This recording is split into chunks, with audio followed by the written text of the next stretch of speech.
राधे राधे दोस्तों, आज मैं आपको एक बहुत अच्छी कहानी सुनाने जा रही हूँ। अगर आपको मेरी कहानी अच्छी लगे तो मेरे चैनल को लाइक, सब्सक्राइब और शेयर ज़रूर करें। और प्लीज़ मेरी इस कहानी को पूरा सुनिएगा।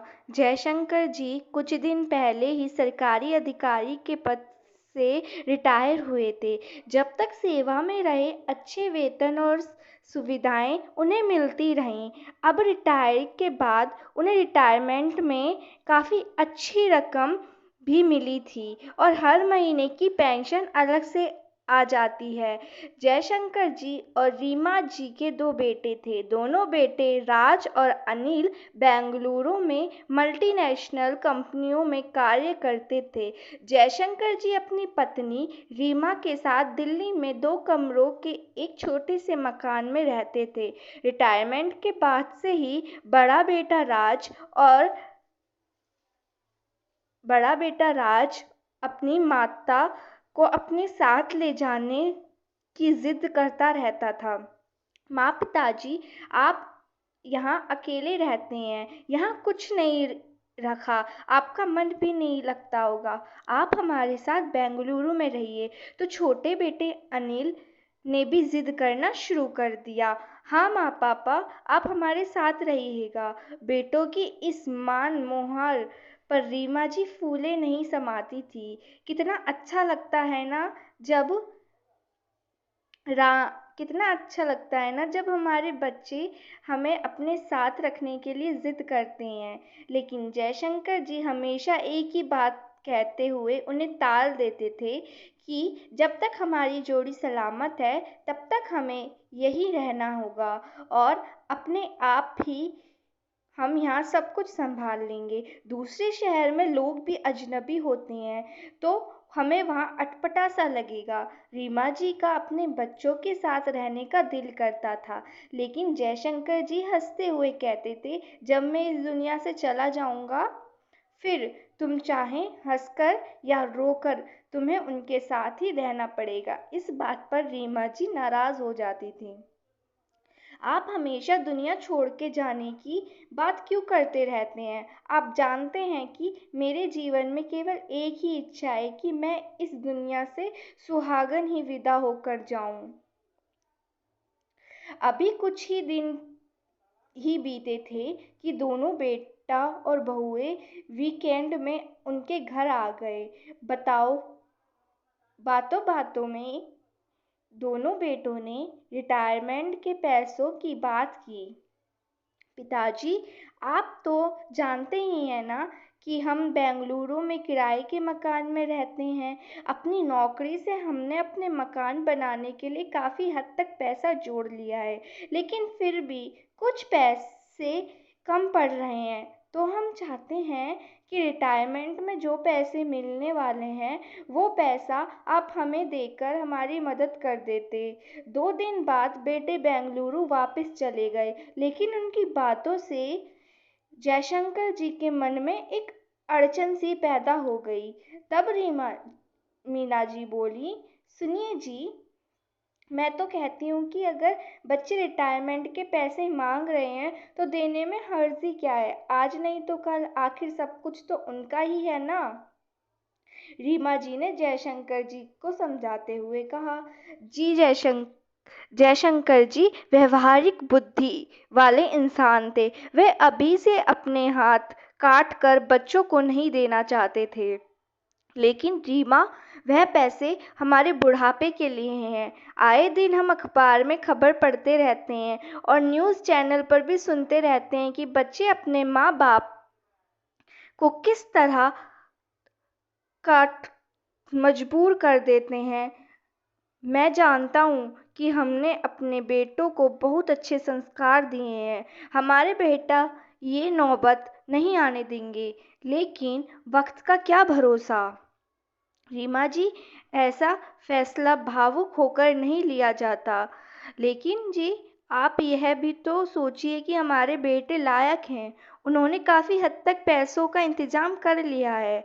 अब यदि उन्होंने मकान खरीदने का सोचा है तो क्या गलत कह रहे हैं वो लोग। माँ बाप होने के नाते हमारा भी तो फर्ज बनता है उनकी मदद करने का और उनकी सहायता करने का, जबकि ये पैसे तो उन्हीं पर हम खर्च कर देंगे।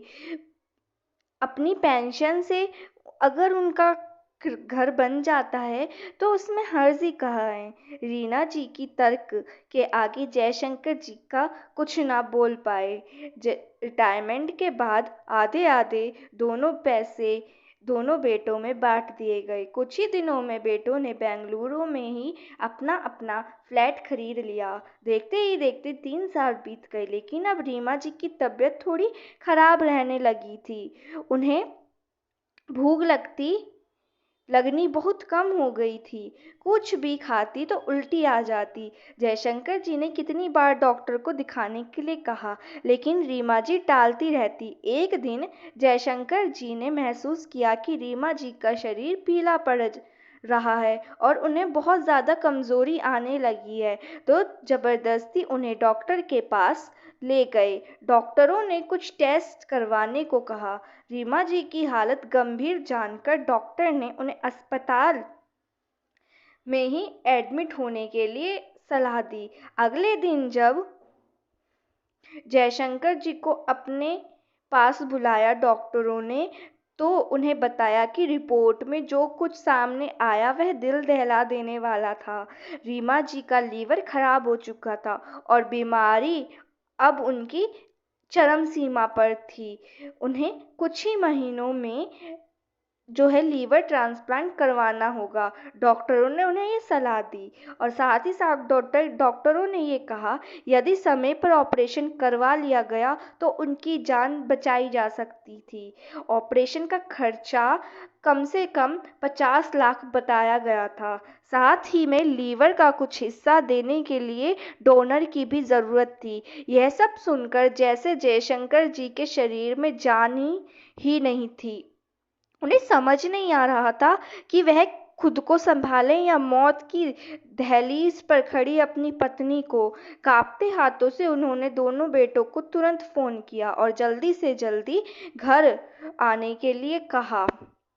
लड़खड़ाते कदमों से रीमा जी के पास पहुंचे तो सोच सोच के दिल बैठा जा रहा था कि रीमा को क्या जवाब दूंगा, डॉक्टर ने क्या कहा। लेकिन वह अपनी पत्नी के सामने कमज़ोर नहीं पड़ना चाहते थे। डॉक्टर ने क्या कहा, रीमा जी ने सवाल किया, पर जयशंकर जी ने कहा, कुछ खास नहीं, लीवर में थोड़ा सा इन्फेक्शन हुआ है, छोटा सा ऑपरेशन होगा, तुम बहुत जल्द ठीक हो जाओगी। जयशंकर जी की बातें सुनकर रीमा जी चुप तो हो गई, लेकिन उनके चेहरे की गहराती लकीरें कुछ और ही बयां कर रही थी। यह बात रीमा जी अच्छे से समझ रही थी। रीमा जी की हालत को कुछ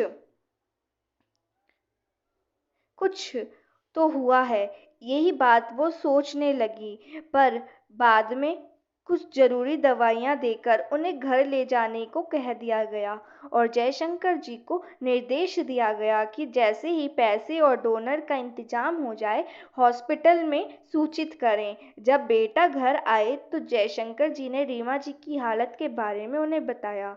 बेटा, मेरा ब्लड ग्रुप तुम्हारी माँ के ब्लड ग्रुप से मिलता है और मैंने तो डॉक्टर से भी कहा था कि तुम्हारी माँ को मैं लीवर डोनेट कर देता हूँ, लेकिन डॉक्टर ने यह कहकर मना कर दिया कि बुढ़ापे और कमज़ोरी के कारण मैं लीवर डोनेट करने में नहीं जोखिम हो सकता है।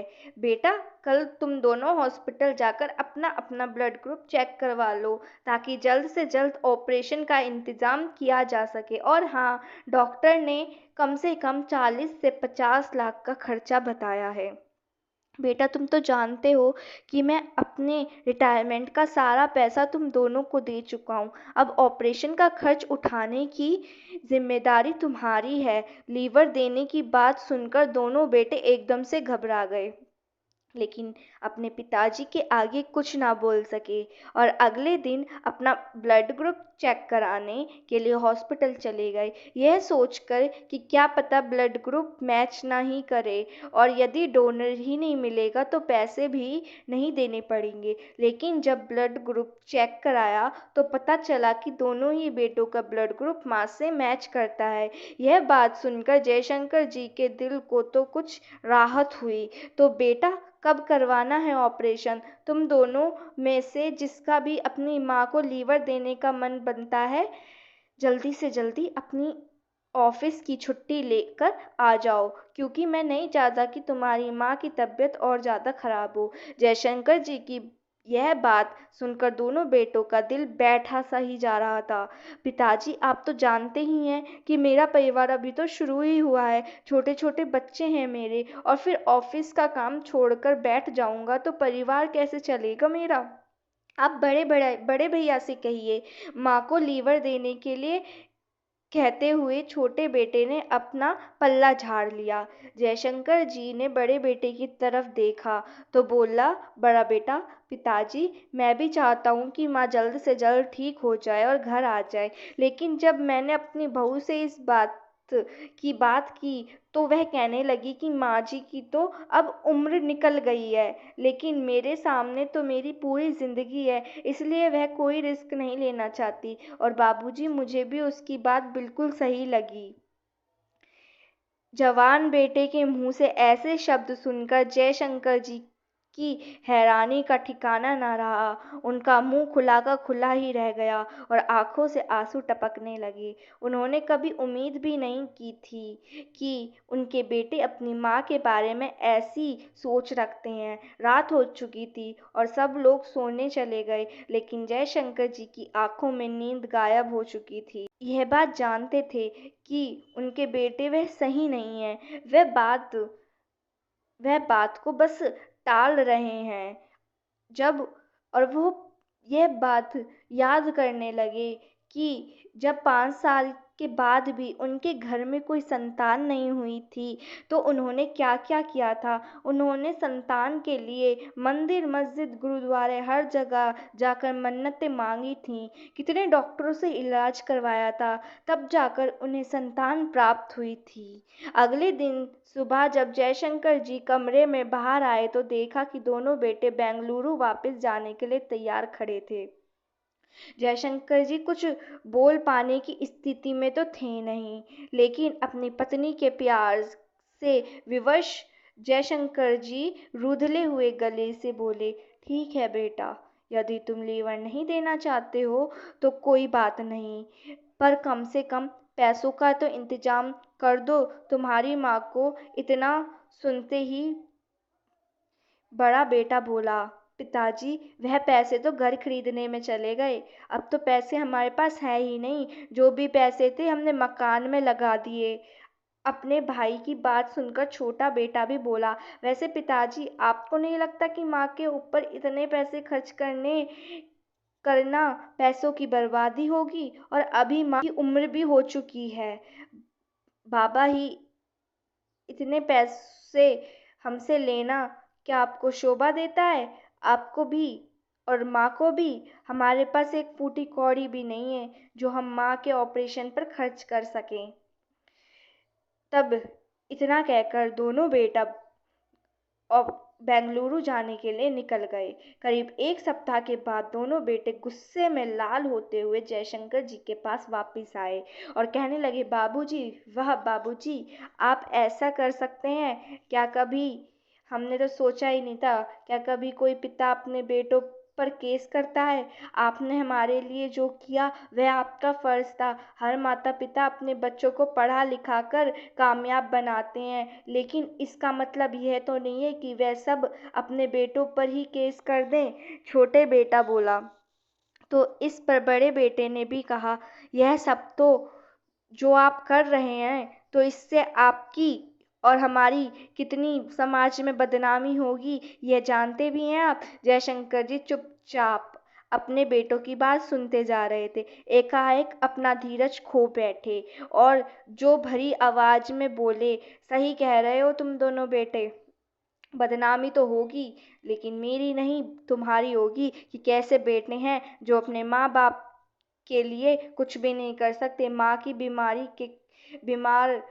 बीमारी में पैसे भी नहीं खर्च कर सकते, ऐसे बेटे हैं। एक बात ध्यान से सुन लो बेटो, कि मैं एक बाप होते हुए तो तुम्हें माफ कर सकता हूँ, लेकिन एक पति होने के नाते मैं तुम्हें माफ नहीं कर सकता। अपनी अर्धांगिनी के लिए मैं कुछ भी कर सकता हूँ, क्योंकि मैंने तुम्हारी माँ को शादी के वक्त 7 वचनों के साथ एक वचन यह भी दिया था कि उसकी रक्षा के लिए मैं अपनी आखिरी सांस तक लड़ूंगा।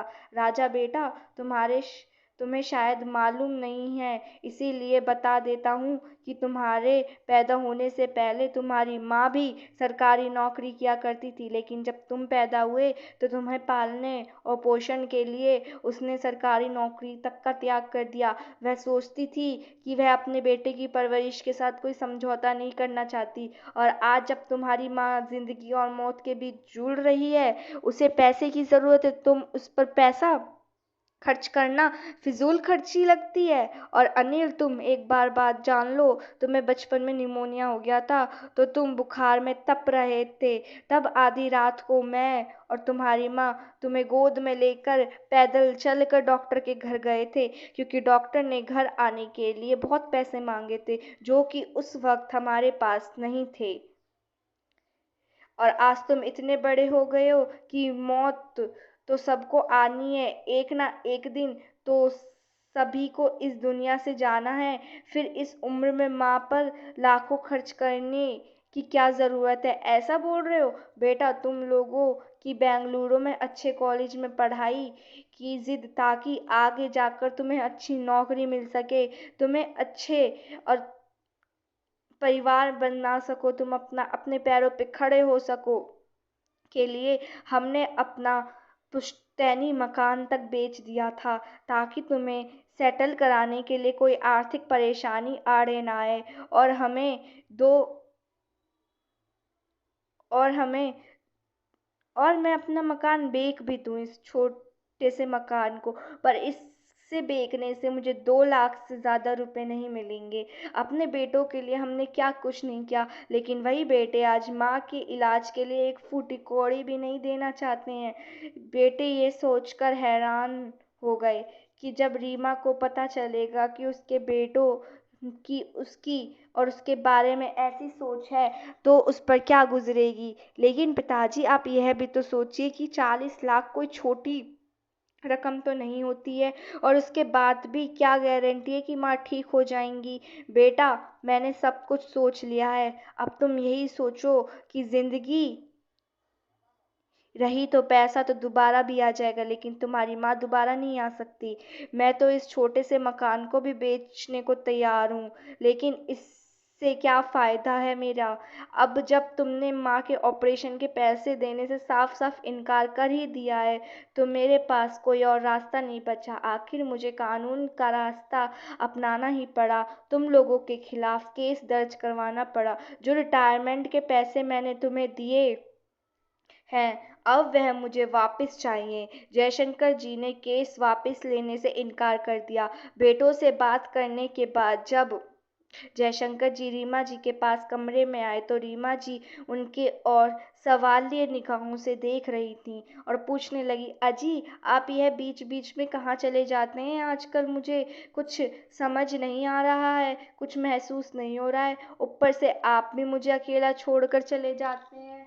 मैं अपना सारा दिन अखबार और टीवी के भरोसे ही निकाल लेती हूँ। जयशंकर जी की ने नजरें चुराते हुए, कुछ नहीं भाग्यवान, तुम्हारा ऑपरेशन कुछ ही दिनों में करवाना है, तो इस विषय में बात करने के लिए डॉक्टर से मिलने जाता हूँ। वह तो ठीक है, लेकिन काफी दिनों से राज और अनिल भी नहीं आए मुझसे मिलने।